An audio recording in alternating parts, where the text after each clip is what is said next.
La présentation de sa motion sans préavis que je voudrais entendre. Madame la députée de Hochelaga-Maisonneuve. Merci, Monsieur le Président. Alors, je sollicite le consentement des membres de cette Assemblée afin de présenter conjointement avec la ministre des Relations internationales, la députée de Montarville et la députée de Gouin la motion suivante.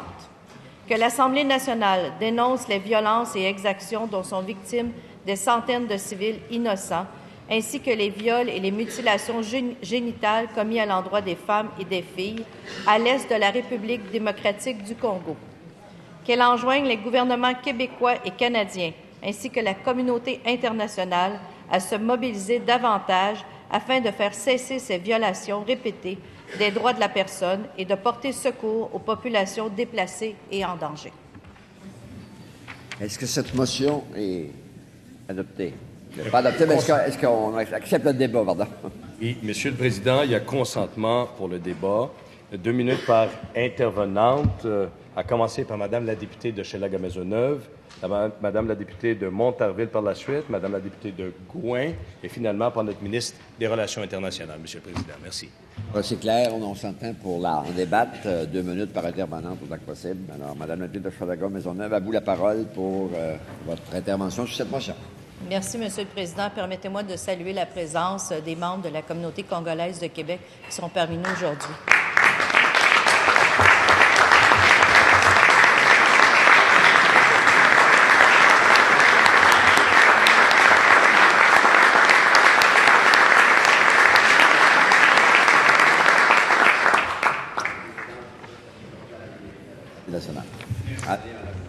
Depuis 1996, la République démocratique du Congo, et plus particulièrement les régions de l'Est du pays, subissent un conflit armé permanent, pour lequel ce sont les populations civiles qui en paient au jour le jour les conséquences. 8 millions de morts depuis 1994, plus de 750 000 personnes déplacées, des centaines de milliers d'orphelins, de filles et de femmes violées. Le Congo-Kinshasa est en proie à un drame humanitaire et sanitaire. Mais c'est l'histoire d'un massacre qui intéresse malheureusement trop peu. Ce conflit dramatique provoque des déplacements forcés des populations, des viols de masse, des pillages et la détérioration des liens intercommunautaires. Tout ça dans le silence de la communauté internationale. Ce matin, notre motion vise à mettre au jour ce conflit. Nous demandons au gouvernement québécois, canadien et à la communauté internationale de s'impliquer davantage dans la recherche d'une solution définitive à cette crise qui paraît sans fin. Il faut que l'on agisse pour la protection des civils, mais aussi pour imposer la paix et désarmer les groupes armés et arrêter le viol comme arme de guerre. Les enfants et les femmes portent l'avenir de ce pays. Sortons du silence, agissons pour que cesse ce massacre.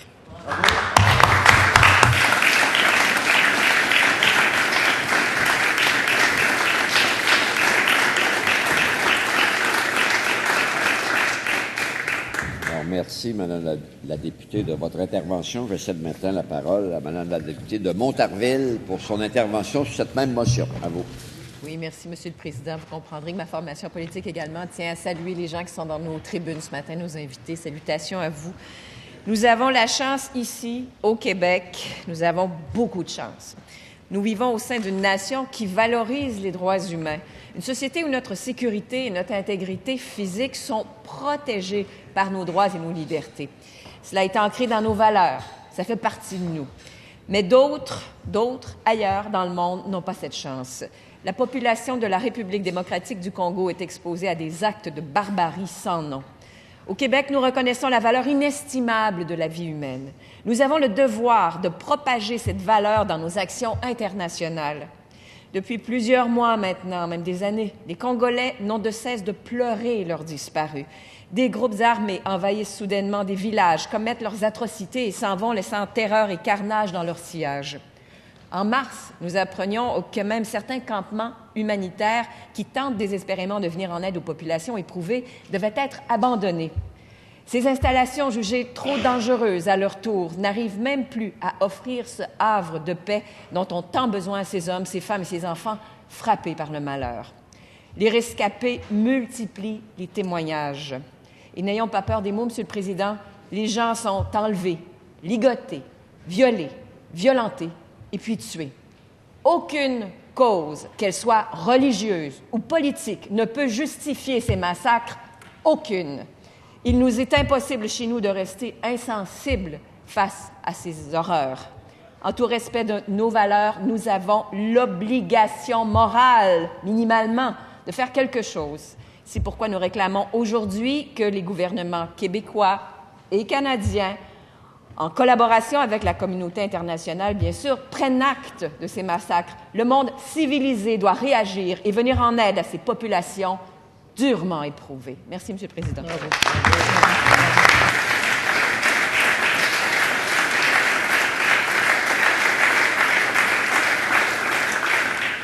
Alors, on vous remercie, Madame la députée. Je cède maintenant la parole à Madame la députée de Gouin pour son intervention sur cette même motion. Madame la députée, à vous. Merci, Monsieur le Président. Vous savez, depuis que dure ce conflit, je ne peux m'empêcher de me poser une question simple et à la fois terrifiante. Comment se fait-il qu'après 4 millions de morts, l'Occident, y compris le Canada, ne se préoccupe pas plus que ça de la situation qui prévaut au Congo?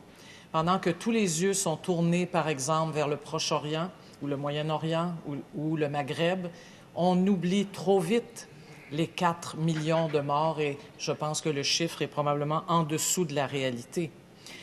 Ce pays, le Congo, est immensément riche. On ne le dira jamais assez.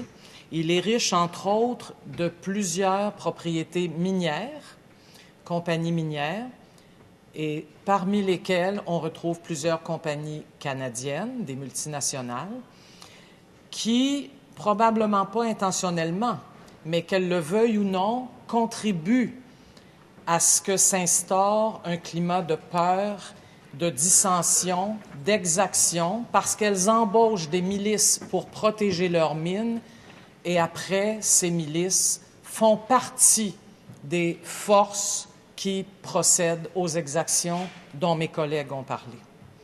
Si donc nous voulons prendre la responsabilité collective comme Québécoises et Québécois, qu'il se passe quelque chose au Congo, ce que nous devons dire au gouvernement canadien, c'est non seulement d'apporter son soutien moral, physique, humanitaire aux victimes de ce conflit, mais il doit aller davantage aux sources. Il doit s'assurer que toutes les corporations présentes sur le territoire se comportent correctement. Il doit s'assurer que la richesse ne devienne pas un prétexte à l'exaction.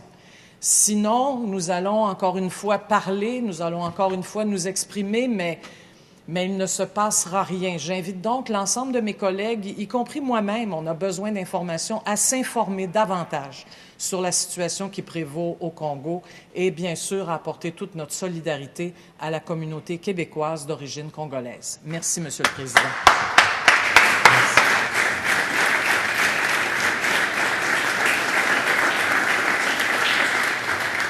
Alors, on remercie Madame la députée de Gouin de votre intervention sur cette motion. Je cède maintenant la parole à Madame la ministre des Relations internationales et de la francophonie. Merci, Monsieur le Président. À mon tour, je salue les membres de la communauté présente ici dans nos tribunes. Le gouvernement du Québec est sensible à la situation qui prévaut dans l'Est de la République démocratique du Congo. Cette dernière a des conséquences tragiques sur les populations civiles, tout particulièrement les femmes et les filles. Le Québec est d'ailleurs intervenu à plusieurs reprises au sein des instances de la francophonie pour déplorer les violences, tout particulièrement les violences sexuelles ciblant les femmes, et a appelé à la recherche de solutions.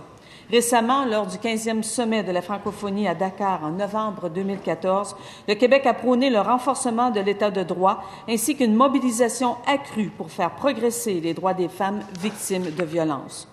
Au quotidien, le Québec soutient également certains acteurs de la société civile qui jouent un rôle admirable, dis-je, pour appuyer les populations civiles de la RDC durement éprouvées par les exactions. Oxfam Québec et d'autres membres de l'Association québécoise des organismes de coopération internationale sont des partenaires de premier plan et nous comptons poursuivre notre collaboration avec eux. Malgré l'affaissement de certains groupes armés, dont le M23, les violences perdurent dans le Kivu. On parle de millions de victimes. Elles nous interpellent, ces victimes, et nous appellent à un renforcement de la mobilisation afin que cessent les violations des droits de la personne. Il nous faut mettre un terme aux violences sexuelles, trop souvent utilisées comme arme de guerre dans la région des Grands Lacs. En ciblant les mères et les filles, les agresseurs visent le tissu même de la société. Ils brisent des familles. Des séquelles physiques et psychologiques sont permanentes dans les corps et les têtes des femmes, mais aussi dans le cœur de la communauté qu'elles habitent. Nous devons faire plus. Merci, Monsieur le Président.